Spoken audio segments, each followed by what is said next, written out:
Welcome to the Fallen State. I'm Jesse Lee Peterson. Thank you all so much for being with me. Remember, you can support the Fallen State by going to thefallenstate.tv/donate or locals.com to support our work, and I do appreciate it. I have with me today Elbert Guillory. He is an ordained minister, Navy veteran, former criminal defense lawyer. He served in the Louisiana House of Representatives and Louisiana Senate. He's been a busy man.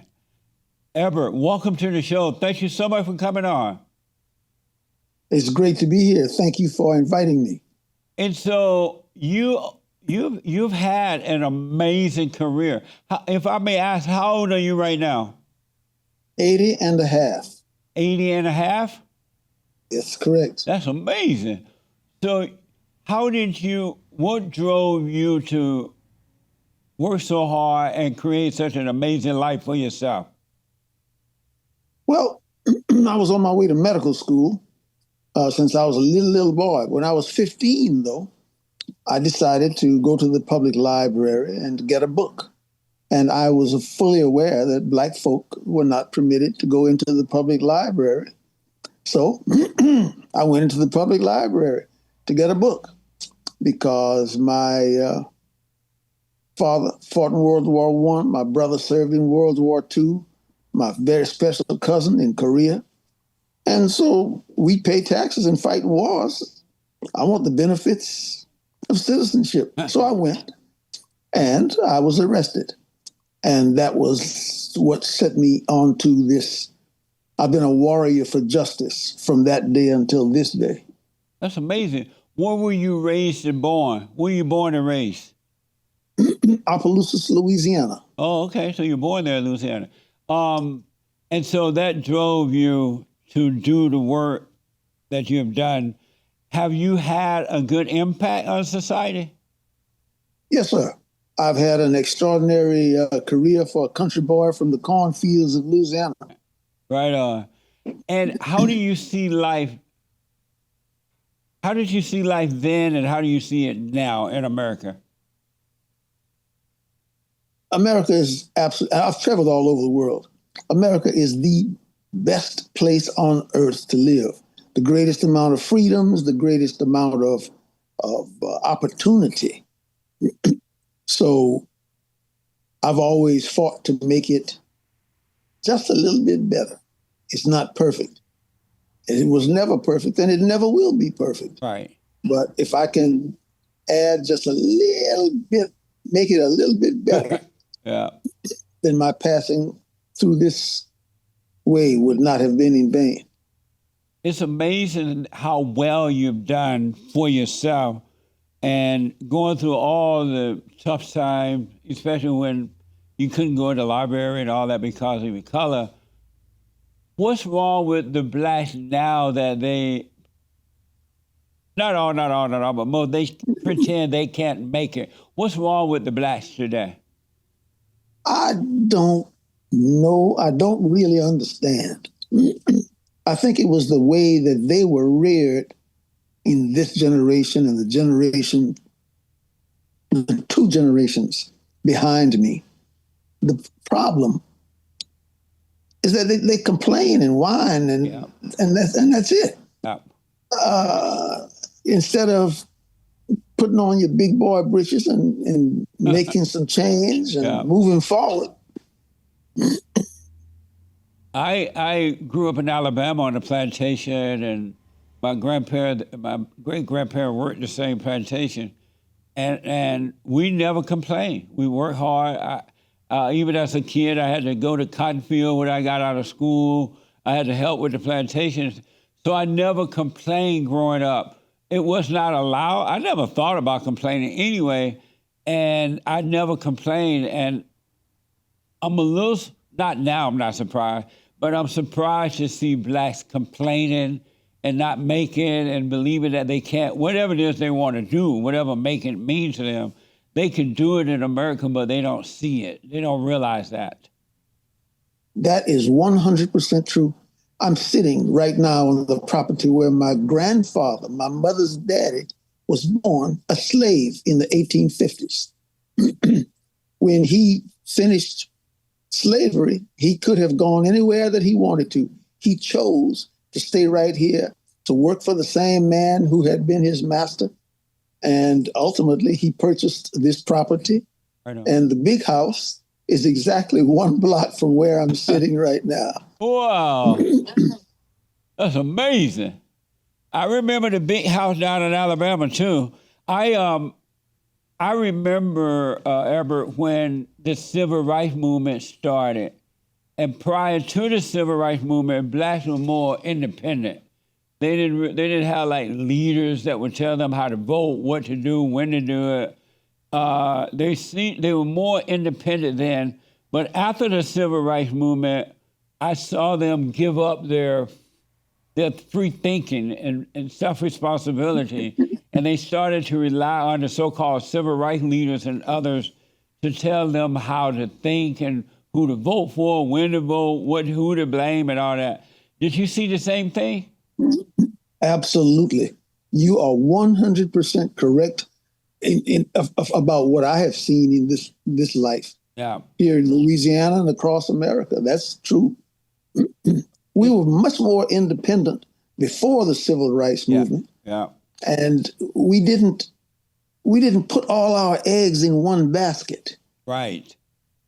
After the civil rights, we started putting all our eggs into one basket, listening to a few, sad to say, some preachers that were leading us in that direction. Yeah, Martin Luther King and all those guys, it was a bad thing. So I think that was one, other than abortion, I think that was the worst thing that happened to the blacks when the civil rights movement came along and they gave up their freedom of thinking and doing for themselves. And it just has not been the same since then. It's just been a mess. You are an ordained preacher, minister as well. What made you decide to become a preacher? I didn't. I was brought up a Roman Catholic. Mama was Baptist, Daddy was Catholic, and down in South Louisiana, that's not unusual. Yeah. So I followed Dad into the Catholic Church, and Mama always wanted me to be a Baptist preacher. I was 70 years old when she died. She was 104 when she left. Whoa. And she went upstairs and she pestered the Lord. And I know my mother, and I'm not being disrespectful to her. She went up there and she pestered the Lord until he hit me he didn't touch me. He hit me. And I knew from that moment that he did hit me, that what I was supposed to do. And within 2 hours of that moment, my ordination and all of that had been set. So how did you have time to do all the things you've been able to do? How do you have time to do all that? Go to school, been a preacher, everything. How do you have time to do all that? It's really mostly one thing that I do, and that's just to serve God and try to make the world better for his people. Right. I just use several different hats to do that. Now, when it came to the military, I went to Southern University when I was 16 years old. At 17, I became the all-time youngest editor-in-chief of the Southern University newspaper. Still, my record is unbroken to this day. Wow. And when I was 18, I was expelled for the civil rights writings that I did. I mean, they'd warned me several times to stop doing that. But I had to do what I had to do. They had to do what they had to do. I'm not mad. They expelled me. So I joined the Navy and finished school while I was in the Navy. So you were just a smart person? Even as a young person, you were smart? I was, the Lord gave me a great gift of intelligence. And so I was one of the top 30 students when I graduated from high school. And I was, like I said, at 16, I was a freshman. That's amazing. And so Are you married and you have children and all that? I have children, and I have been married more than once. And did your wife obey you? No, none of them did. They were all smart, strong women. As I said, when I went to Southern, I was 16, and I hadn't finished growing yet. I was 5'4", and I met this tall lady who's about 5'11", who's gorgeous and a genius. And we have a son, and we had a long life together.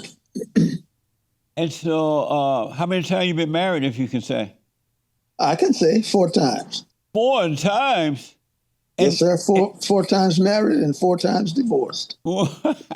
And none of them obeyed you? No, but obedience wasn't a big part of what I needed. I needed a good partnership. Oh. And with women whose intellects operate at that level, and they were all very, very intelligent ladies. It worked out. It worked out well from that perspective. But my busy life was very, very difficult for all of them to deal with. And so, are your children as smart as you are? I have I have 7 children, and I would say that each one of them is unusually bright. Right on. That's amazing. And did you make a boy first or a girl first? First was a boy. Right. Second was a girl. And he's now 60. As a matter of fact, I was on the phone with him just a moment ago. He's 60. And my baby girl is 15. Yeah, I always tell people that real men make boys first.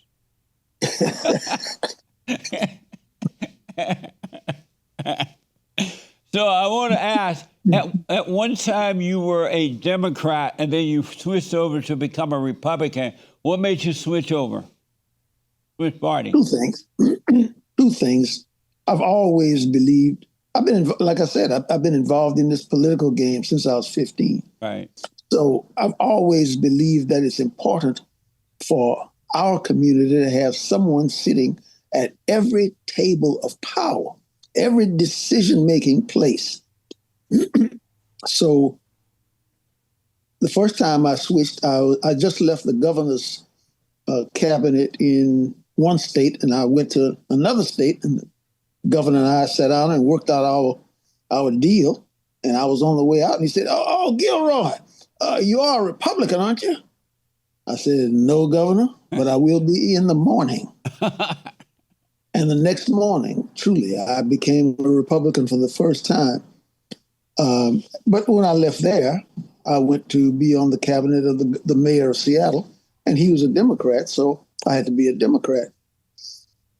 When I really made the switch of heart was in 2012 or so, when things like abortion, spending, getting us involved in foreign wars, those kinds of things that the Democrats were really involved in, I just couldn't put up with anymore. I could not tolerate. That was bad for my community. And I still see that as bad. So today I'm a Republican. Right on. Was it harder working with the Democrats or the Republicans? Which is easier to work with? Either way, I'm comfortable working with either. Right on. Growing up in a black situation in the 40s, 50s, and then being a Catholic in a Baptist community, I learned how to work with different people at a very early age. So when I got into politics, I worked comfortably with the Democrats, worked comfortably with the Republicans. Right on. I got work to do. That's right. Absolutely, man. Wow. what are your impression of the Great White Hope, Donald Trump?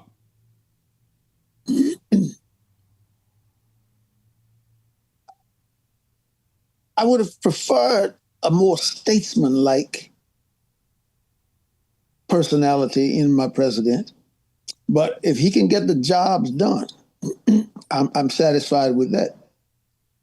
I'm concerned about him in foreign affairs.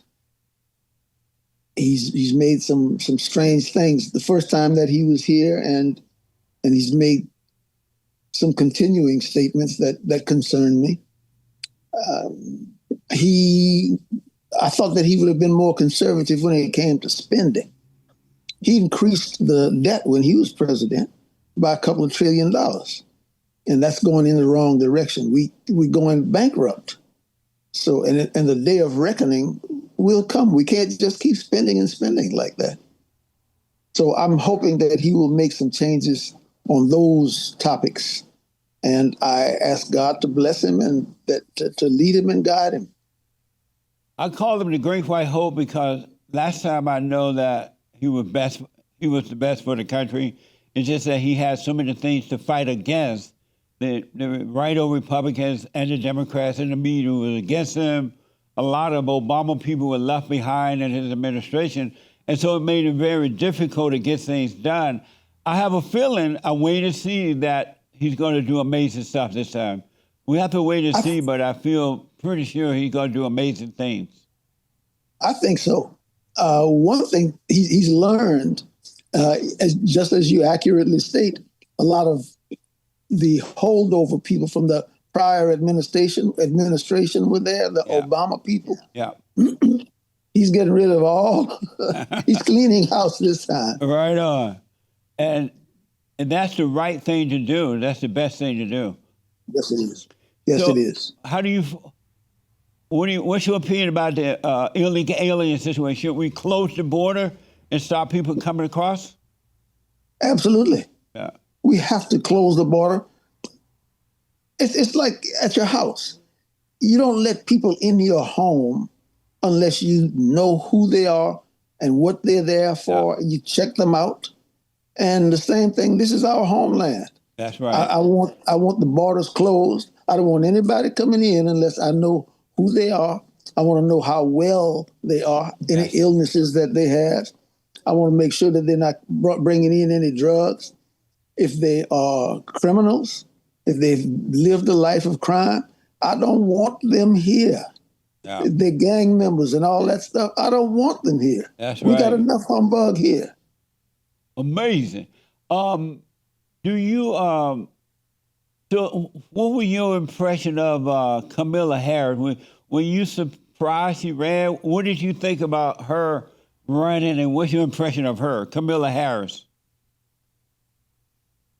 I was disappointed with her service before she became vice president. While she was vice president, I think that she did not do as much as she could have. She was quiet. She didn't do much at all as vice president. You can say that again. And as a candidate for president, I was very disappointed. I thought she'd have some strong positions and fight for certain things, and she didn't. I just didn't see much at all. I was disappointed. Right on. And did you vote for the Great White Hope? I did indeed. Right on. Amazing. So will you run for president when he's done? No, I don't want that job. And why not? I would.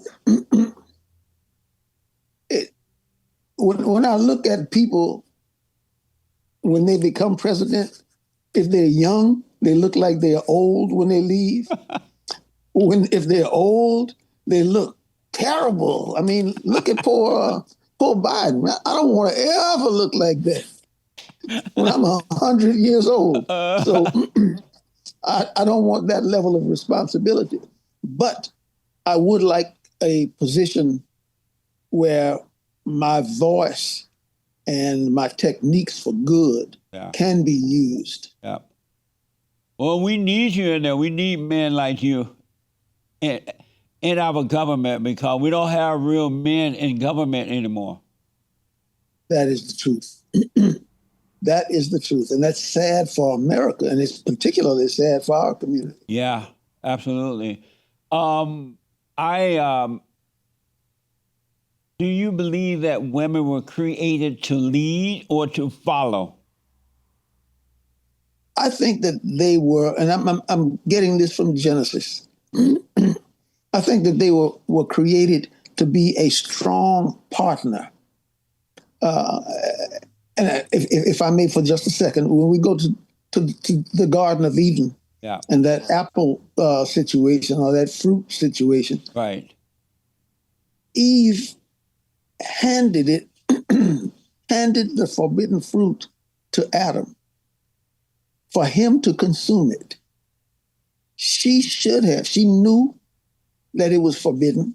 She knew that God had said, don't eat this. Yeah. So she should have been a strong partner and said, come on, Adam, let's get out of here. This old serpent is talking a bunch of humbug and he's trying to get us to eat this stuff. Let's go. She did not. She failed as a strong partner.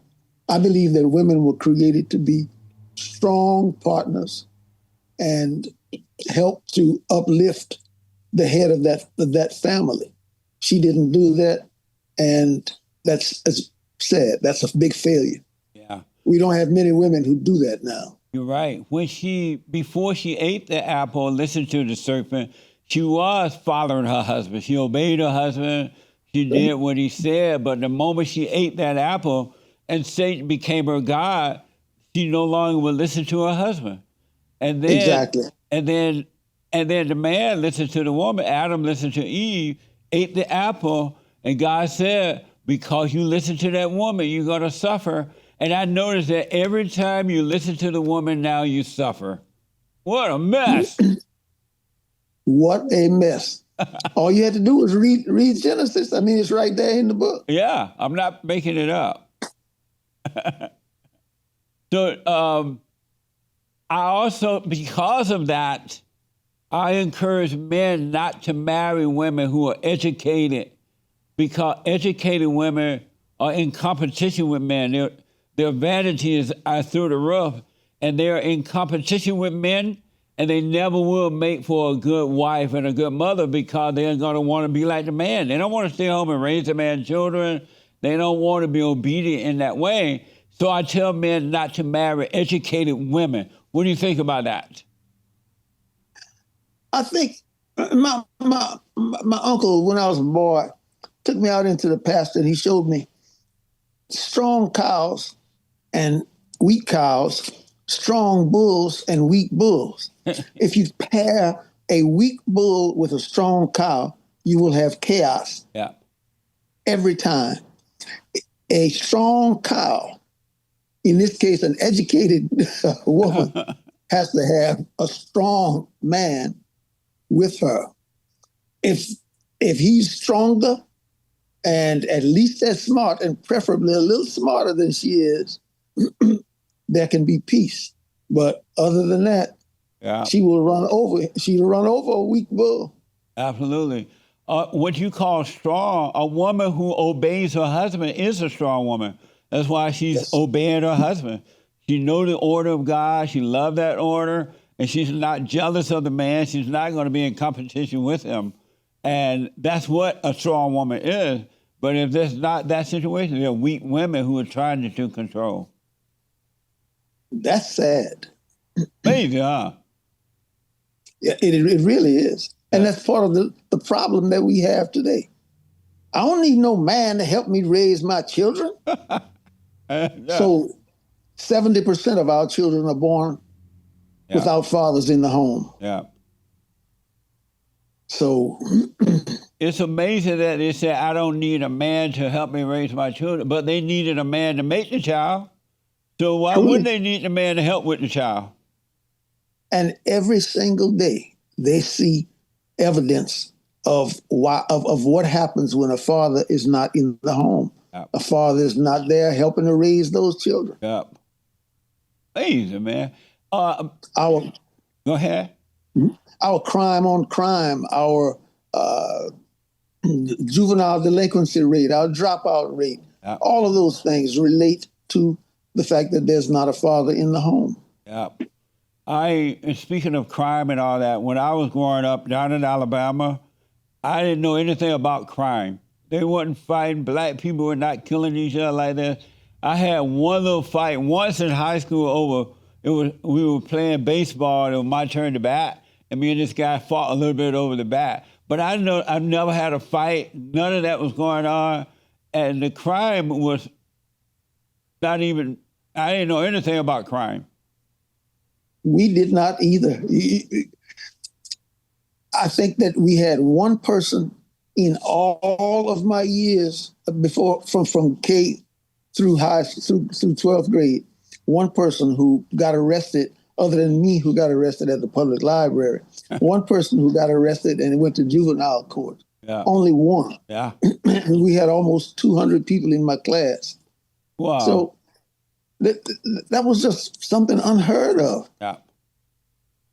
I believe that if men had maintained control and been there for the family and the wife, and we wouldn't be having so much crime with the blacks today. But when you lose that man, you lose control. So do you think that order will ever come back together again, where men are the head of their family, their wives and their children? We have to. We don't have a choice.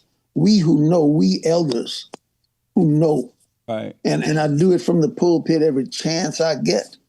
We've got to convince people to get back to that old way of doing things. Right. Not having children out of wedlock, getting married and doing your best to stay married. We're too divided. It seems to be so far down the road now. I don't see that you're going to have a few men and women going to wake up and do it in the right way, of course, but I don't see where majority is going to do that. I agree. Certainly not in my time. While I'm alive, that will not be something that I see. But if I can see some improvement, I'll be all right when I leave. Yeah, amazing.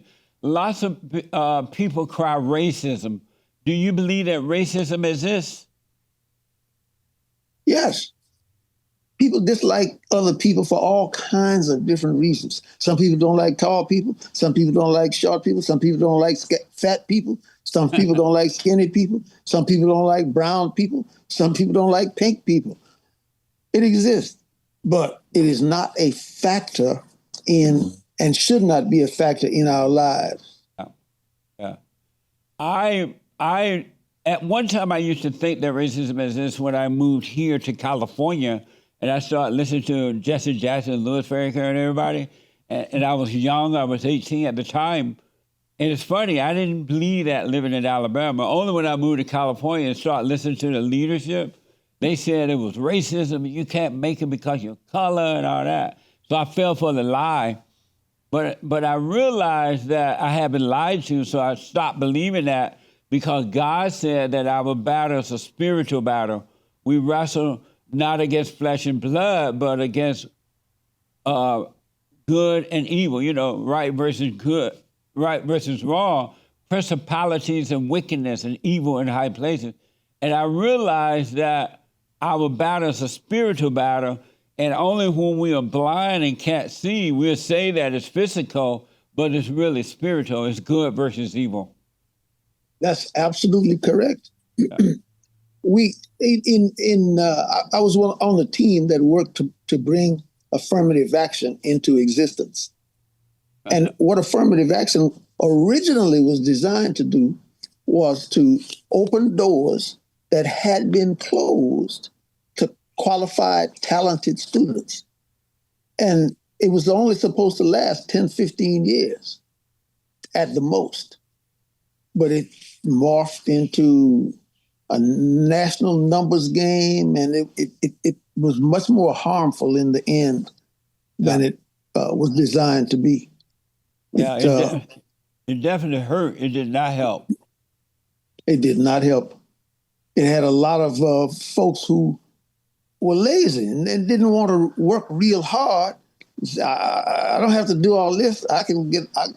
It's affirmative action. Yeah. What a So mess. What is I a believe man? that. Yes, What is a man? I still didn't hear you. What is a man? He who is made in the image of God, the child of God, who is supposed to be out here and doing His will, Yeah. reaping the fruits of the Spirit. Amazing. And what is love? Wow. That, I would say, is the underpinning of God's word. It's the underpinning of all that He has made. If we love, then there will be so much less discord and so much more appreciation for each other and respect for each other. It'll work the way that He designed it to work. Yeah. Because he based it on love. I've noticed that over the years that there's not much love in the world today. Human beings, and I've noticed this in families, between husbands and wives, children and parents, friendships, and everywhere. There's no love the way it used to be. People don't love each other anymore. Have you noticed that? And why is that? That's because we have gotten so far away from the design that the master implemented here. So it's sad to see, but we've got to get back to it. Yeah. The division that we have today, I mean, as you say, in families, Yeah. in churches, Yeah. in communities, whole communities. We from the north side. I can't go to the south side. I'm from the south side. I don't like them people up in the north side. Same little town we talking about. Yeah. Same problems, north and south of one little town. And folks are complaining about each other, man. That the love is gone. Yeah. It's amazing to see. I never thought growing up, I just never thought I would live in America where there's no love. You know, I just always thought that because when I was growing up, I was taught to treat people the way I would like to be treated. It doesn't mean we're going to always agree, but at least treat each other the way you like to be treated.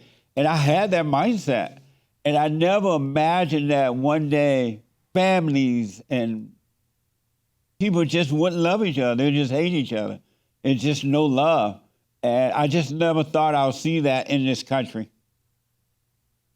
And it's so sad. Yeah. It has made America so much weaker. Yeah. Absolutely. So because of time here, I gotta put you on the hot seat. Certainly.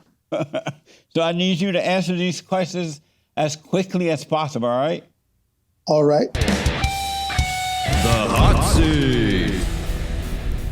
True or false? Louisiana has the best foods in the country. True. What do you say? True. True. Should America be involved? Should America be involved in the Israel war? America needs to take care of America first and Americans first. These folks have been fighting each other for a very, very long time. And the solution is to exist, like you said, love. If they could love each other and exist side by side, that would be no problem. But in every situation, you got some couillon who wants all the power and wants all the land and that's the problem in Israel and Palestine today. It's all about the money and power, huh? The money and power. Yeah. Do we need more white babies? I think we need more white babies and black babies and Hispanic babies and Spanish babies that are legitimate American people. Yeah. Is the earth flat or round? I think it's round. True or false? Will real men make boys first? I have to agree with that. Does the chicken have lips? No, but it has some nice feet. Chicken feet. Have you ever eaten an alligator? Absolutely. Man, you have eaten an alligator? Yes, indeed. And Absolutely. What does it taste like? It's very much like a white meat. The skin of an alligator we wear on our boots. Right. And they really do taste good. Wow. If you come down to Louisiana, I will cook some gator for you, and I promise you like it. All right, I'm gonna hold you to that. That's a promise. Okay, nice. Is it ever okay to call a woman fat? Never, never, never, never. She can weigh 700 pounds. Do not call that lady fat. When I become president, I plan on banning all computers. Is that a good policy? Please, when you ban the computers, please also ban all of those video games that bring so much violence into our community. Yeah. Especially with our little boys. That's amazing. So will you ever marry again? Oh, yes, indeed. I'm looking now. I am seriously looking for my fifth wife. Really? Oh, yes. And will you make children too? Absolutely. I'm only 80 years old. I'm already going to be paying child support till I'm 95, so I may as well go ahead and pay till I'm 110. That's amazing. Did you have fun? I have enjoyed my life. I've traveled all over the world. I've climbed the 3 tallest mountains in the 50 states. I've gone where I wanted to go. I've done what I wanted to do. If I dreamed it, I would go ahead and do it, because that's the way my mom and daddy brought me up. Right on. And it has been a wonderful, wonderful first half of my life. And so how long do you plan to live? I'm shooting for 105, 110. Mama made 104, Daddy made 102. So I'm figuring 105, 110.